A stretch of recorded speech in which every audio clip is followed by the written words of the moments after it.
उन्नाव में केशव मौर्य का अखिलेश और राहुल पर बड़ा हमला। उन्नाव पहुंचे डिप्टी सीएम केशव प्रसाद मौर्य ने शनिवार को कई मुद्दों पर तीखे हमले किए। उन्होंने निवर्तमान जिला अध्यक्ष अवधेश कटियार और सांसद साक्षी महाराज के आवास का दौरा किया और भाजपा कार्यालय में भी गए। इसके बाद विकास भवन में सरकारी योजनाओं की समीक्षा करने के बाद उन्होंने मीडिया से बातचीत की। अखिलेश के नेपाल वाले बयान पर पलटवार केशव प्रसाद मौर्य ने अखिलेश यादव के उस बयान पर तीखा पलटवार किया, जिसमें उन्होंने कहा था कि अगर वोट चोरी नहीं रुकी तो भारत में भी नेपाल जैसे हालात हो सकते हैं। मौर्य ने कहा कि अखिलेश यादव को चोरों और भ्रष्टाचारियों का साथ छोड़ देना चाहिए।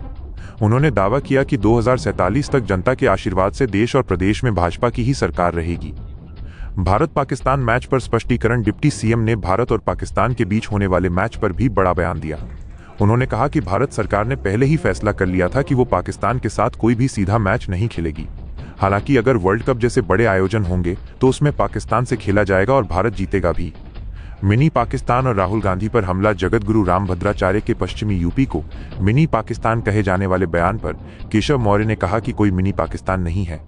उन्होंने जोर देकर कहा कि भाजपा सबका साथ सबका विकास की नीति पर काम करती है, लेकिन अगर कोई गड़बड़ी करेगा तो उसके खिलाफ कानूनी कार्रवाई होगी।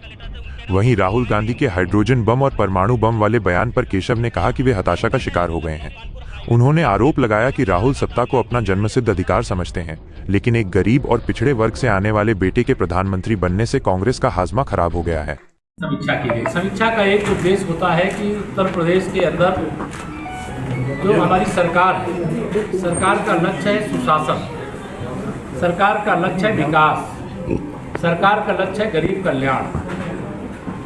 डबल इंजन की सरकार हमारी है। देश में माननीय प्रधानमंत्री मोदी जी की अगुवाई में और प्रदेश में आदरणीय योगी जी की अगुवाई में। और सरकार की मंशा बहुत पवित्र है। अगर देश में हम 140 करोड़ लोगों के लिए माननीय मोदी जी के नेतृत्व में मार्गदर्शन में काम करते हैं, तो प्रदेश में 25 करोड़ लोगों के लिए माननीय मुख्यमंत्री जी की अगुवाई में हम लोग काम करते हैं। और आज उसी के क्रम में उन्नाव जिले में मैं आया हूँ और जल्दी फिर दोबारा आऊँगा। लेकिन आज जो आवश्यक निर्देश दिए गए हैं, बिजली की शिकायत थी, कुछ उर्वरक की समस्याएं थी, उनका समाधान करने के लिए कड़े निर्देश दिए गए। कुछ यहाँ तमाम राजस्व से मामले कई आए संज्ञान में, उसको लेकर के स्पष्ट आज कहा गया है कि जिला प्रशासन ये सुनिश्चित करेगा कि तहसील, थाना और ब्लॉक या अपनी जिम्मेदारी ढंग से निभावें। अगर तहसील, थाना और ब्लॉक अपने दायित्व को निर्वहन करेंगे तो जिले में कम से कम समस्या आएगी। अगर वहाँ कोई लापरवाही होगी, जिले में समस्या आएगी, तो जिला अपनी जिम्मेदारी निभाएगा तो प्रदेश में समस्या कम से कम जाएगी।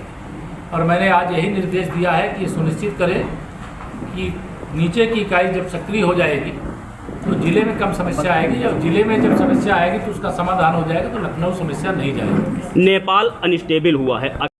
उन्होंने कहा है विधायक 10% कमीशन लेते हैं। मैं नहीं जानता हूँ किस परपेट में उन्होंने कहा है, कहाँ कहा है, क्या कहा है। वो कार्यकर्ताओं की एक बैठक ले रहे थे, उन्होंने कहा हमको तो सैलरी मिलती है, लेकिन हमारी निधि से हमको 10% कमीशन मिलता है, आप लोगों को क्या मिलता है? देखिए, मैं नहीं जानता हूँ, आप सवाल कर रहे हैं, मैं उस पर जवाब ऐसा, लेकिन हम लोग भ्रष्टाचार मुक्त भारत और भ्रष्टाचार मुक्त उत्तर प्रदेश बनाने के लिए ठीक है सरकार भारत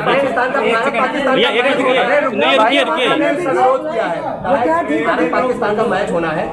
सामना ने कहा है कि पहलगाम में आतंकवादियों ने हमारे हिंदू भाइयों को काटा है, मारा है, उसके बाद भारत पाकिस्तान का मैच हो रहा है। देखिए, ईंट का जवाब पत्थर से देना भारतीय सेना जानती है। भारत ने जवाब देने का काम किया है, और मैच जो ये अभी भारत सरकार ने ही तय किया है कि जो अंतर्राष्ट्रीय स्तर के मैच होंगे, भारत पाकिस्तान के सीधे मैच नहीं होंगे कोई भी, लेकिन अगर कोई अंतर्राष्ट्रीय मैच होंगे, विश्व कप होगा, चैंपियन ट्रॉफी होगी, तो उसमें भारत जिससे भी मैच होगा उसके खिलाफ खेलेगा और जीतेगा।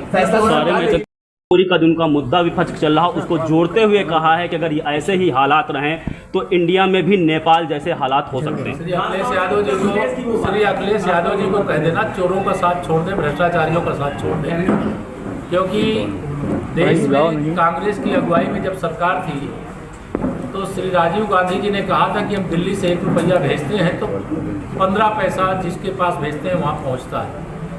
माननीय प्रधानमंत्री जी के नेतृत्व में, माननीय मुख्यमंत्री जी के नेतृत्व में जब से हमने सरकार बनाई है, जितना पैसा जिस लाभार्थी के खाते में भेजा जाता है पूरा पैसा पहुंचता है। और देश और प्रदेश में अभी ना कांग्रेस का नंबर है ना समाजवादी पार्टी का नंबर है।